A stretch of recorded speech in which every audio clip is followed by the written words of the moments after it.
우리 지난 시간에 순례한 곳이 어디였었죠? 네, 아덴을 우리가 순례를 했습니다. 오늘은 고린도를 순례하려고 합니다. 고린도는 우리가 좀 이렇게 주의 깊게 오늘 말씀을 듣고 또 영상을 보셨으면 좋겠다 이렇게 싶습니다. 왜 그런가 하면은 고린도 우리 전후서가 있지 않습니까? 또 고린도 전후서는 또 설교에서 많이 다뤄지는 그런 성경이기도 합니다. 그래서 여러분들이 이 순례를 통해서 고린도에 대해서 잘 알아두게 되면은 말씀을 들을 때도 많이 도움이 되는 그런 부분입니다. 그러니만큼 오늘 고린도를 순례할 때에 그 어느 때보다도 집중해서 잘 보셨으면 좋겠다 이렇게 싶습니다. 고린도는 바울이 아가야에 와서 전도한 두 번째 도시가 됩니다. 우리가 오늘날의 그리스이긴 하지만은 오늘날의 그리스 가운데 북쪽 지역은 성경에서는 마게도냐로 이렇게 불려지고 있어요. 그래서 성경에서 신약 성경에서 특히 서신서에서 사도행전에서 마게도냐 그러면은 오늘날의 그리스 가운데서도 북쪽 지방 그리고 이제 남쪽이 아가야 지역입니다. 성경에서는 아가야 혹은 또 헬라로 이렇게 표현이 되기도 하는데요.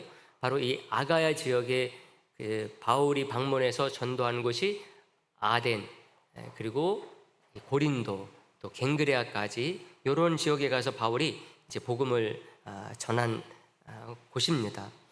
그 가운데서 오늘은 우리가 이제 고린도를 순례하게 되는 것이죠. 오늘 본문 첫 절에 보게 되면은요, 바울이 아가야의 첫 도시 아테네를 떠나가지고 한 80여 킬로 떨어져 있는 고린도에 이르렀다 이렇게 얘기를 하고 있어요. 아덴에서 고린도까지 거리는 한 80km 정도 떨어져 있습니다. 1절 말씀인데요. 우리가 다 같이 한번 보도록 하겠습니다. 시작. 그 후에 바울이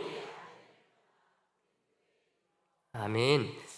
베레아까지는 말씀드렸던 것처럼 마게도냐였습니다. 근데 아테네부터는 아가야 지방입니다. 나라가 바뀐 것이죠. 바울은 이곳에서요, 글라우디우스 황제가 내렸던 로마 추방령 때문에 로마를 떠나 살고 있었던 두 사람 아굴라와 브리스길라를 만나게 됩니다. 그 이후에 바울의 평생 동역자가 되는 것이거든요. 이 사람들이 원래는 로마에서 살고 있었는데요, 요때 로마 황제 글라우디우스 황제가요, 모든 유대인들은 로마에서 떠나라 추방령을 내려버렸어요. 황제가 이렇게 명령 내리면 그냥 거기 아무리 많은 재산이 있어도 다 두고 떠나는 것입니다. 그래서 쫓겨나가지고 여기에 와 있었던 거죠. 고린도. 그것도 바울이 전도하러 갔을 그때에 이 두 사람이 여기에 있어가지고 바울과 만나서 평생 동역자가 되는 것입니다. 2절 말씀에 그 얘기가 나오는데요. 2절 말씀 다 같이 봅니다. 시작. 아굴라라 하는 본도에서 난 유대인 한 사람을 만나니 글라우디오가 모든 유대인을 명하여 로마에서 떠나라 한 거로 그가 그 안에 브리기슬라와 함께 이달리아로부터 새로 온지라 바울이 그들에게 가매 이렇게 말합니다. 그래서 이곳에서 바울이 그들과 함께 천막 만드는 일을 하면서 이제 전도 사역을 감당하는 거죠. 여러분, 고대 바울 당시에는요, 아테네보다 고린도가 더 크고 발달한 지역이었습니다. 오늘날은 뭐 고린도 사람들이 몰라요. 오늘날은 전부 다 아테네 알죠? 그리고 사람들이 그 여행 가게 되면은 다 아테네 가지 고린도에 안 갑니다. 성지 순례 가는 사람들이야 이제 그 고린도의 중요성을 알기 때문에 그 아테네보다 고린도를 중요하게 생각을 하지만은 오늘날은 그 고린도는 아테네에 비한다고 한다면은요 별로 관심 밖의 지역입니다. 바울은 당시 그 아테네 철학과 예술의 문화의 중심지로서 중요한 도시였기는 했지만은 이 아테네는요 고린도에 비한다고 한다면 아주 작은 도시에 불과합니다. 오늘날과 완전히 정반대죠. 고린도는 이런 아테네에 비해서 규모가 훨씬 컸어요. 존 스토트 목사님 같은 경우는요, 이 당시 고린도에 한 70여만 명이 살고 있었을 것이다 이렇게 이제 추정을 하고 있습니다. 지금으로부터 2000년 전에 이 70만 명이 살았다. 이건 오늘날 뭐 1000만 명, 2000만 명이라고 보면 되는 것이죠. 엄청난 대도시였던 것입니다. 아테네에서 이제 고린도로 가게 되면은 한 80여 킬로미터 정도 떨어져 있거든요. 바울이 아테네에서 이제 고린도로 가는 것입니다. 가게 되면은 무엇을 먼저 만나게 되는가 하면은 고린도 입구에 있는 고린도 운하를 만나게 돼요. 오늘날 가면은 그렇게 됩니다. 아테네에서 고린도를 향해서 간다 그러면 처음에 딱 나타나는 것이 고린도 도시가 아니라 고린도 운하입니다. 고린도 운하가 중요한 이유가 있어요.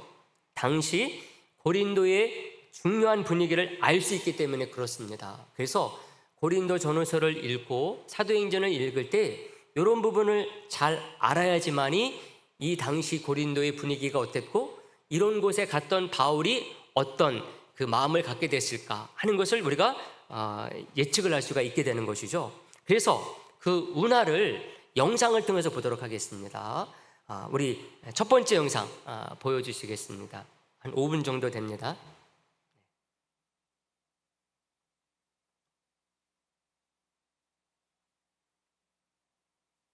이 사도행전 18장에 보면 그 후에 바울이 아덴을 떠나 고린도에 이르러 참 고린도는 바울이 1년 6개월에 걸쳐서 목회했던 곳인데 지난번에 이제 베레아에서 배를 타고 아덴으로 와서 아덴에서 이 동쪽 이게 펠로폰네스 반도거든요.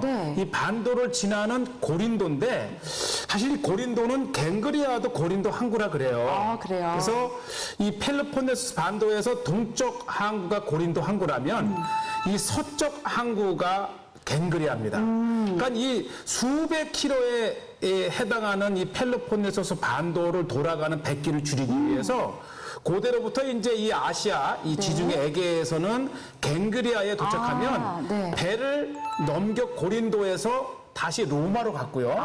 또 로마에서 오던 배는 이 고린도에 내려서 다시 이 산을 넘겨 갱그리아까지 배를 넘겨주면 이제 수레에 실는 거예요. 그러면 다시 갱그리아에서 이제 소아시아를 향해서 가게 되는 거죠. 에게로 나가는 거죠. 예, 우리가 고린도에 도착하기 직전에 바로 이 운하를 만나게 되는데 이게 세계 3대 운하 중에 하나예요. 수에즈 운하, 파나마 운하, 그리고 고린도 운하. 그러니까 반도를 돌아가기 위한 그 시간을 절약하기 위해서 정말 중요한 역할을 했겠네요. 그리고 6km에 해당하는 배만 넘겨주면 430km의 백기를 그렇죠. 줄일 수 있는 거죠. 보시죠. 이게 그 유명한 고린도 운하인데 사실은 이게 2000년 전 이미 네로 황제가 여기까지 방문을 하면서 이 운하를 계약했었대요. 참 거대합니다. 아마 이 고린도 성지 순례 중에 만나는 거대한 풍광 중에 하나가 바로 이 고린도 운하고요. 바로 이 운하는 사도 바울이 이제 로마로 가거나 다시 이 소아시아를 갈 때에 이 고린도의 양쪽 이 동쪽 항 고린도 레가이온과 서쪽 항구 이 갱그레로 오갔을 것인데 사도 바울 때는 이 시스템을 통해서 배를 넘겼어요. 사도 바울이 당시 목격했을 만한 그런 장면이네요. 그리고 이 유명한 디올코스라고 하는 이 백길이 산으로 배를 올리는 백길이 지금 있는데 제가 찾았어요. 그렇군요. 우리말의 속담에 배가 산으로 간단 말이 있잖아요. 그렇죠. 그런데 이 고린도에서는 진짜 배를 이 산으로 옮겨서 저 건너편으로 배를 옮겼는데 이 이오니아 해에서 거대한 펠로폰네소스 반도를 돌아서 이오니아로 가던 그 백길을 단축하기 위해서 지금과 같이 이렇게 돌로 길을 만든 다음에 이 나무를 대고 배를 굴려서 반대편 에게해로 배를 넘기던 디올코스라고 하는 고대 고린도의 산길입니다. 예, 바로 사도 바울은 이 고린도 지역과 겐그레아 지역의 배를 넘기던 이러한 길을 타고 고린도에서 겐그레아로 그리고 겐그레아에서 배를 타고 에베소로 갔던 그 역사적인 바울의 길이 바로 이 디올코스라고 하는 산길입니다. 산으로 가는 백길이죠. 그러니까 이거 보시죠. 바로 요거예요, 이렇게. 이 지중해 에게해와 이 이오니아 해를 저렇게 고린도와 갱그레아 연결할 때에 배를 넘겨주면 다시 이제 로마로 향했던. 그러니까 저 방금 디올코스라는 저 길은 분명히 사도 바울이 이 에베소를 갈 때에 고린도 레가이온 항구에서 저 길을 걸었을 거라는 확신이 씁니다. 그러네요. 정말 역사적인 복음의 길이 아닐 수가 없어요. 네. 사실 사도 바울이 고린도에 들어가고 나갔던 항구는 이제는 또 한국가에 네. 이 사도 바울이 정말 애착을 가지고 목회한 지역만큼 비잔틴 시대 때에 굉장히 큰 규모의 바실리카 교회가 이렇게 남아 있습니다. 이 교회가 길이가 180m입니다. 거기에 지붕을 얹었다고 생각하면 어떻게 고린도의 이 거대한 제가 지금까지 본 교회 중에 가장 큰 교회가 바로 이 고린도였고 이곳이 바로 사도 바울이 1년 6개월 동안 목회를 했던 고린도고요. 지금 보여주는 이 장소는 너무 귀한 게 아직 공개가 안 되는 장소예요. 그런데 이 진짜 사도 바울에 관련된 것이 이제 곧 공개가 되기를 바라고 이곳에서 교회터를 보면서 참 한 사람의 복음 전도자의 열정과 그 목회가 이렇게 중요하다, 영향력이 있다는 것을 제가 느꼈고요. 비록 사람들이 방문하지 않는 이제 빈 유적지 안에 있지만은 이 세례터를 한번 보세요. 세례터가 다 이렇게 뭐 한 사람 정도 하는 게 아니고 아예 세례터가 건물로 들어있을 정도로 그만큼 고린도의 개종자도 많았고 또 매주 세례를 받는 사람들이 여기가 많았다는 거예요. 세례터입니다. 정말 교회도 크지만 이렇게 큰 세례터가 있는 곳을 쉽지 않습니다, 보기가. 그러니까 이렇게 십자가 모양으로 가운데 물을 넣는 세례터를 만들고 정말 많은 개종자 또 세례식이 있었다는 것을 말해줍니다. 이미 천수백 년 전에 저곳에서 아주 왕성한 전도 활동과 고대 헬라의 헬라인들을 전도했던 것.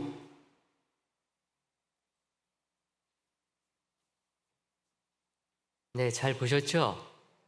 네, 바울 당시에는 그런 웅장한 스케일의 운하가 있었다 없었다? 없었습니다. 네, 영상에서 본 그런 운하는 1800년대에 와서야 만들어진 것이고 이 네로 황제가 그것을 옛날에 만들려고 하다가 그때 완성을 못했어요. 나중에서야 이제 만들어지게 되는 것이죠. 바울 당시에는 디올코스라고 하는 그 백길, 산 위에 백길이 있었던 것이죠. 이 길이가요 6km가 넘습니다. 이렇게 보니까는 몇 킬로 안 된 것 같지만은 6km가 넘는 그곳을 배를 옮겨서 이쪽 바다에서 저쪽 바다로 옮기는 거죠. 왜 그럽니까? 그게 그래도 시간이 덜 들고 또 뭐 파도나 이런 위험성이 없기 때문에 그렇게 한 것입니다. 그러니 그것과 관련된 그 노동자들이 얼마나 많았겠어요? 그리고 그 이권을 가지고서 또 얼마나 많은 사람들이 또 싸우고 또 갈등했겠습니까? 그런 분위기 속에서 이제 고린도가 하루하루의 삶이 이제 진행이 됐고 그런 속에 바울이 복음을 전하고 거기에서 목회를 한 것을 우리가 생각을 하게 된다고 한다면은 여러 가지 그 고린도 전후서에 나오는 말씀들을 우리가 이해할 수 있는 부분이기도 합니다. 바울이 고린도에 처음 도착했을 때 본 것은요, 그 고린도 동서 양쪽에 있는 항구입니다.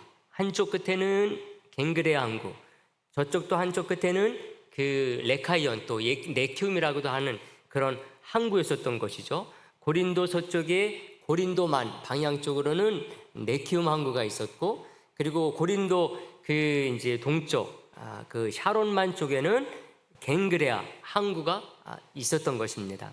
그러니까 그 사이를 오가면서 배를 나르거나 그렇지 않으면은 화물을 옮기는 그런 노동자들이 많았을 것이라고 하는 것이죠. 또 이 일이 또 너무나 고된 일이기 때문에요. 배를 육지에서 그 통나무를 가지고서 그 위에다가 옮기니까 그게 사고가 없을 수가 있겠습니까? 많은 사람들이 아마 이 배, 크고 작은 배들을 옮기다가 죽는 일들이 허다했을 것이다 이렇게 생각을 할 수가 있습니다. 바로 이런 사람들 중에 바울이 개척한 전도에서 교회가 세워진 고린도 교회의 성도들이 아마 노동자들 가운데서 분명히 있었을 것이라고 하는 것이죠. 이런 분위기를 우리들이 알면서 고린도 전후서를 읽고 사도행전을 읽게 되면은요, 좀 더 우리들이 잘 깊이 있게 이해할 수가 있게 된다고 하는 것이죠. 이제 이렇게 고린도 운하를 지나서 가게 되면은 이제 고린도 도시가 나오는 것입니다. 그 영상에서 끝부분에서 이 비잔틴 시대 때의 교회의 크기에 대해서 말씀했잖아요. 엄청 크다 그랬잖아요. 왜 그렇게 큰 교회가 그 초대교회 그 이후에 한 뭐 300년, 400년 그때 있었습니까? 그만큼 고린도가 아주 인구가 많은 지역이기 때문에 그런 큰 교회가 있을 필요가 있었다고 하는 것이죠. 그래서 이렇게 고린도 도시에 딱 들어가게 되면은 고린도는 그 유명한 펠로폰네소스 반도 동북쪽 끝에 자리 잡고 있어요.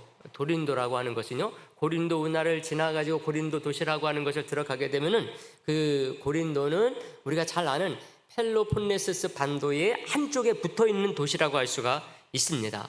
그 고린도 지역으로부터 남쪽으로 이제 내려오게 되면은요, 그 300이라고 하는 영화에 나오는 레오니다스의 스파르타라고 하는 도시 국가가 나오게 됩니다. 아주 유명한 그런 이제 도시 국가인 것이죠. 고린도는 바로 이 반도 사람들이 아테네로 가고 또 이 스파르타로 가는 그런 관문이었다고 할 수가 있어요. 배들도 이쪽 바다에서 저쪽 바다로 이제 가는 그런 이제 관문이었었다고 한다면은 고린도가 육지로도 아테네에서 스파르타 오가는 그런 사람들이 고린도를 지나지 않으면은 안 되는 곳이었다고 하는 것이죠.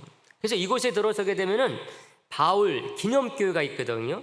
바울이 고린도에 도착해서 복음을 전했다 하는 것을 기념하는 도착 기념교회가 있습니다. 그리고 대도시의 면모를 갖춘 고대 고린도 도시가 이제 펼쳐지게 되는 거죠. 바울도 아마 그때 갔을 때에 고린도 도시를 보고 놀랐을 것입니다. 야, 이렇게 큰 도시가 이렇게 많은 사람들이 사는 곳이 있구나. 아마 그것에 대해서 놀랐을 것입니다. 그래서 그 당시의 상황이 어땠을까? 우리가 동영상을 통해서 한번 살펴보도록 하겠습니다. 그리고 이제 영상 끝부분에는 그 안용석 목사님이 소개하는 바울 당시에 고린도 도시 복원 입체도가 나와요. 이제 그림으로 복원을 해놓은 거예요. 그때의 고린도 도시가 어떤 그 건물, 도시를 이루고 있었는가 하는 그런 그림이 나오는데 그것도 여러분들이 유심히 좀 주의 깊게 보시면 좋겠다 이렇게 싶습니다.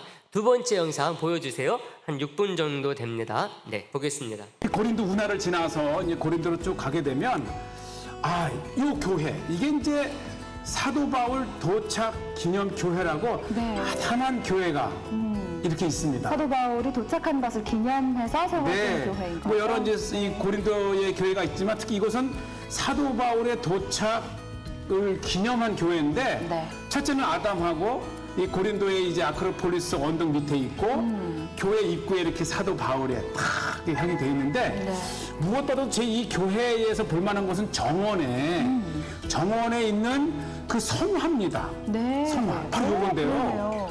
이 그림 하나만 보면 이 고린도의 이 바울을 이해하는데 도움이 됩니다. 그러네요. 아마 성지순례를 가게 되면 꼭 이 교회에서 이 그림 성화를 먼저 보고 시작하면 고린도가 좀 더 이게 가까이 느껴질 터인데 네. 처음에는 이 고린도에서 박해를 당했어요. 떠날 마음이었는데 네. 밤에 하나님께서 주님께서 나타나셔서 두려워하지 말라.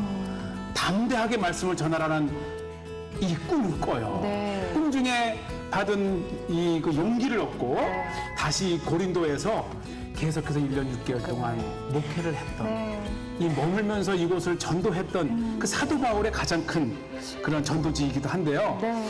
특히 이제 이곳에 가까운 곳에 이제 고린도 이 고고학 박물관이 있는데 이게 이제 박물관이면서도 이제 그 실질적으로 사도 바울 당시에 이 고린도의 모습을 보여주는 건데요. 그 당시의 모습을 그래서 볼수 귀합니다. 있겠네요. 네.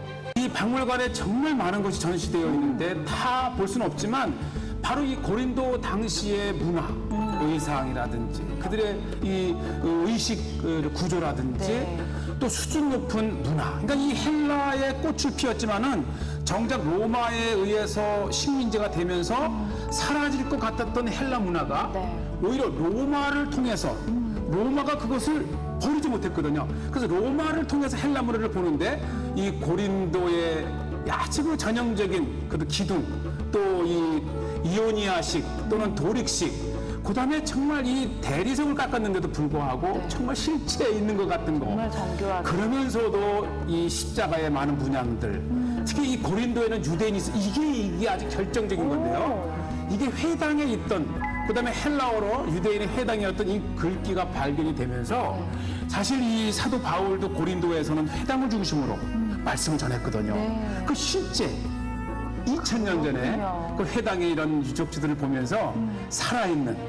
자, 그다음에 저 건너편에 아크로폴리스 고린도가 있고 앞에 정말 많은 지역이 이제 발굴이 되어 있는데 바로 네. 저 기둥이 그 유명한 제우스 신전입니다. 아, 제우스 신전의 모습을 저희가 이 제우스 신전의 다양한 이 건축 이런 그 신전을 만들었던 그런 고린도식 이거 보시죠. 이게 이제 재구성된 그림만 봐도 네. 얼마나 고린도가 정말 이 번영했던 그렇죠. 항구 도시였던가. 네. 사실 이 유럽과 아시아를 잇는 길목에 있는 이 고린도야말로 중요한 이 경제 중심적 이 비마가 왜 중요하냐면 네, 비마. 고린도에서도 사도 바울이 잡혀 비마에서 재판을 받거든요. 아, 그랬군요. 그러니까 이곳에서 네. 사도 바울이 재판을 받았던 그 비마가 지금 저렇게 발굴되어 저는 있어요. 지금 네. 이 고린도에 이 비마에 올라와 서 있습니다. 네. 고린도를 찾은 바울은 많은 사람들이 모이는 비마 이런 제단 언덕 위에 서서 예수 그리스도를 고린도 사람들에게 전했습니다. 네. 담대하게, 담대하게. 그래서 이 고린도 이 유적을 보면 정말 바울이 2000년 전에 이곳에서 1년 6개월 동안 있으면서 머물렀던 많은 것들 볼 수 있어요. 이것이 대로인데요. 네. 저 끝 한국까지 연결이 되네요. 연결되던 네. 지금은 이제 많은 것이 묻혀 있지만 또 이것이 이제 그 이 치유의 샘, 이 치유의 목욕탕을 샘. 담은 아. 곳인데 네.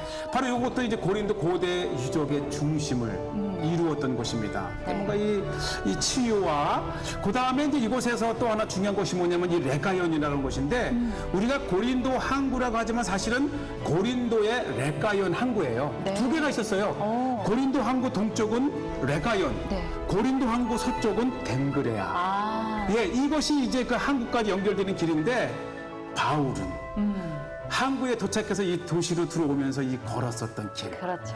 그 다음에 아주 중요한 곳을 제가 하나 찾았는데요. 고린도에 머물던 사도 바울에게 큰 힘이 되었던 고린도의 재무관 에라스도 그의 이름이 바로 고린도의 한 유적지에 이렇게 이름이 적혀 있습니다. 아마 예. 그거 건축할 당시에 재무관의 이름을 적어 놓은 것 같은데 이 에라스도의 이름 하나가 사도 바울의 고린도 서역의 결정적인 증거를 보여주고 있습니다. 그러네요. 이게 나와요. 이 고린도 이 편지에 보면 네. 당시 재무장관 아리스토거에도 안부를 전하는 그러니까 실제 했던 인물이 그가 아마 이제 재무장관으로 있었을 때 만들었던 길이었기 때문에 그의 이름을 새겨놓았던 것 같아요. 그렇군요. 이름이 정말 그 증거가 되는 거예요. 그렇죠. 고린도의 중심을 이루었던 옛 유적지입니다. 주전 44년에 줄리어스 시저가 고린도를 다시 일으켜 세웁니다. 그리고는 아가야 지방의 수도가 됩니다. 여러분 바울 연대기 계산할 때 바울이 고린도에 들어간 지 1년 6개월이 지난 시점에 아가야 총독인 갈리오의 법정에 끌려갔다 하는 것을 사도행전에서 우리가 함께 읽었었죠. 갈리오 총독의 관저가 고린도에 있었다는 것은 고린도가 아가야 지방의 수도였다는 것을 보여주는 것이겠죠. 자, 어떻습니까? 지리적으로 이보다 더 좋은 여건을 갖출 수 있을까요? 정말 대단한 입지 조건을 갖춘 도시입니다. 그러다 보니까 도시가 발전했고요. 수많은 사람들이 도시로 몰려들었습니다. 앞에서도 말씀드렸습니다만 고린도는 로마군에 의해서 함락되어 폐허가 되었다가 줄리어스 시저가 주전 44년에 다시 일으켜 세웠다고 했지요. 처음에 고린도에 정착한 사람들은 줄리어스 시저 군단에 복무했던 퇴역병들이었습니다. 그리고 그 가족들이었습니다. 사실 고린도에 네, 여기까지 봤습니다. 끝에 부분에 보신 그림 잘 보셨죠? 2000년 전에 저런 도시를 만들어 놓고 살았다라고 하는 거 얼마나 대단합니까? 우리나라 그 조선시대만 해도 조선시대 뭐 별거 그 몇 년 안 됐잖아요. 근데 저건 2000년 전이거든요. 근데 그런 때에 저런 식으로 고린도 도시를 형성해 놓고 있었다고 하는 것 보통 일이 아닌 거죠. 바울이 여기 가서 이렇게 복음을 전하기 위해서 갔을 때 고린도 보고 한편으로는 기가 죽었을지도 몰라요.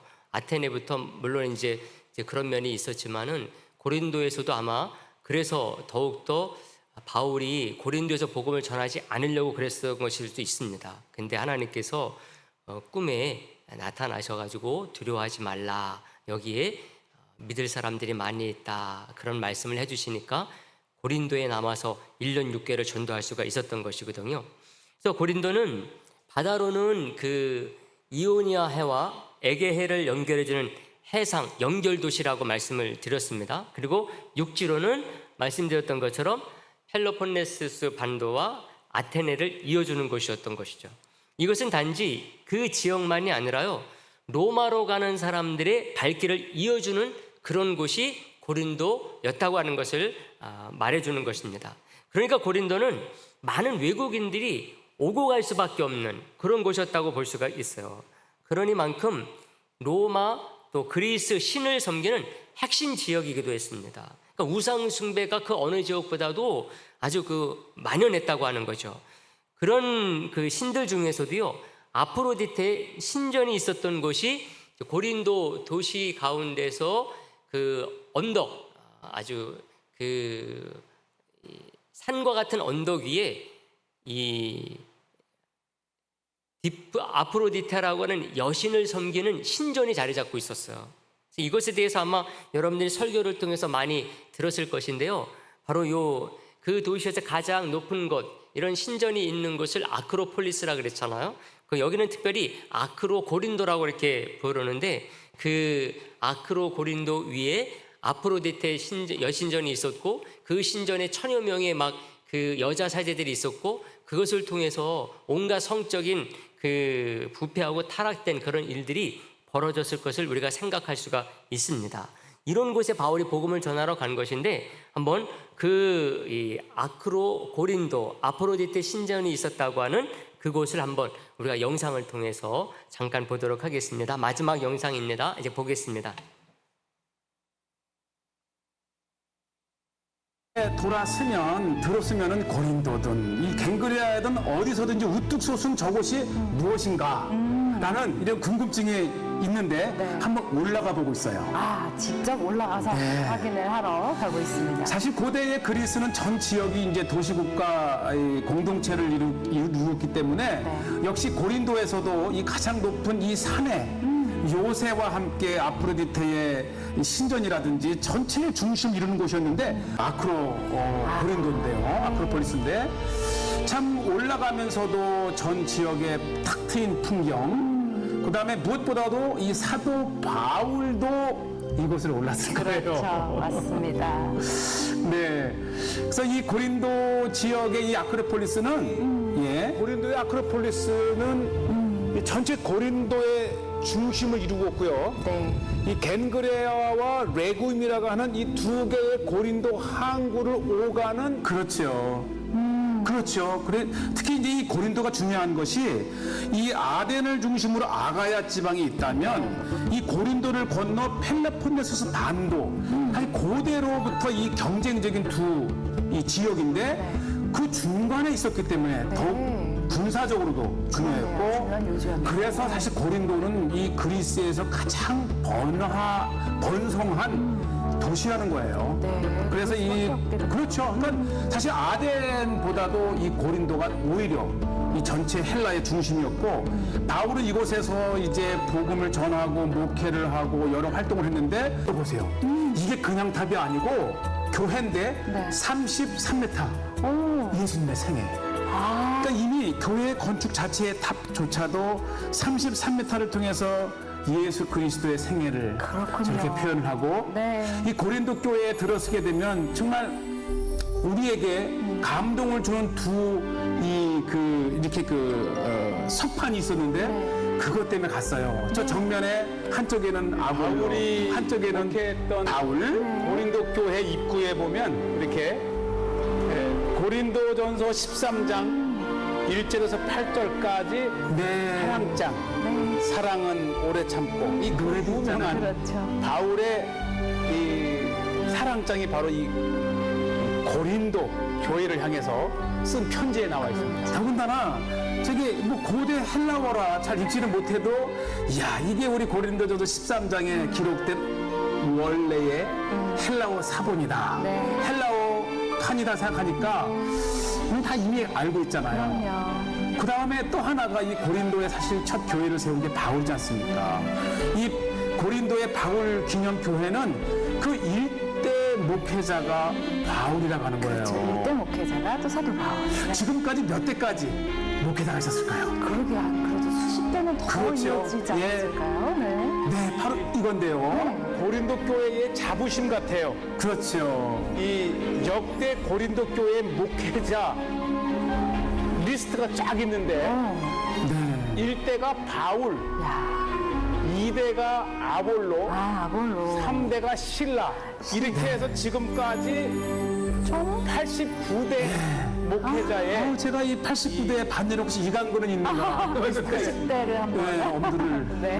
엄한 어쨌든 자 보시죠. 참 역사의 교회의 역사입니다. 네. 사도 바울 중심으로 이 시작으로 오늘날까지 이렇게 89대 목회자가 목회하고 있는 정말 2000년의 역사를 가진 맞네요. 교회고요. 역시 고린도의 대표적인 교회답게 안이 참 은혜로웠어요. 굉장히 화려하네요. 정성이 있었고요. 모든 천장과 벽에 이르기까지 네. 정말 이게 이제 바울입니다. 사도 바울의. 네, 사도 바울의 이렇게 정말 얼마나 귀하면 제 은으로 이렇게 장식이 되어 있고 역시 고린도의 사람들은 이곳을 지나면 늘 하루에 한 번 정도는 들러서 자신들의 기도도 하고 촛불도 놓으면서 야 고린도가 이런 곳이구나. 바울을 시작으로 지금까지 목회가 이루어지는 교회에 그곳에서 신앙생활하는 네. 고린 사람들 부러웠어요. 그러니까요. 네, 잘 보셨죠? 네, 그 바울을 시작으로 해가지고 89대 이어지는 그런 목회자 이름들이 이렇게 있는 것을 보게 되면은 그 자체가 참 감동이다 이렇게 싶습니다. 특히 그 앞부분에 나오는 그 아크로 고린도 그 지역 한 뭐 높이는 우리 남한산성 정도밖에 안 돼요. 575m라니까요. 이 산 이름이 시시포스 산입니다. 여러분들이 아마 그리스 로마 신화를 그 조금이라도 아시는 분들은 아마 낯이 읽는 그런 이름이죠. 그 시시포스 신화가 여기에서 비롯된 것이죠. 제우스가 내린 벌로 이 시시포스는 산 정상까지 돌을 굴러 올리는 그런 벌을 받거든요. 다시 올리게 되면 다시 굴러 떨어져 가지고 다시 또 올리는 그런 것을 계속해서 반복하는 그런 이 벌을 받았다고 하는 그런 시시포스 신화가 있는데요. 바로 이 산이 그 산입니다. 바로 이 산에 아프로디테 신전이 있었거든요. 로마식으로 말하면은 비너스 신이 되는 거죠. 비너스 여신전이 되는 것인데 여기에 앞에도 말씀드렸던 것처럼요. 당시에 1,000여 명의 여자 사제들이 있었다는 거예요. 근데 이 사제들은 낮에는 신을 섬겼지만은 밤에는 그 도시 거리를 돌아다니면서 창녀 역할을 했다고 그래요.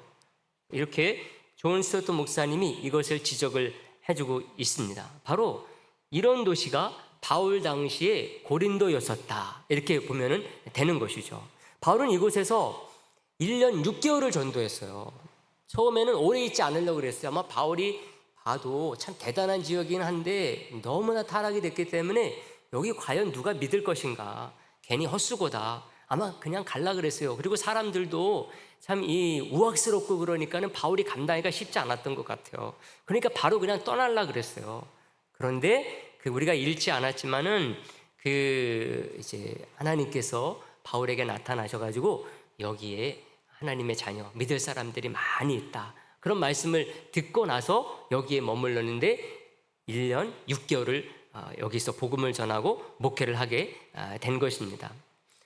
그 9절부터 10절 말씀에 그 환상의 얘기가 나와요. 밤에 주께서 환상 가운데 바울에게 말씀하시되 두려워하지 말고 침묵하지 말고 말하라.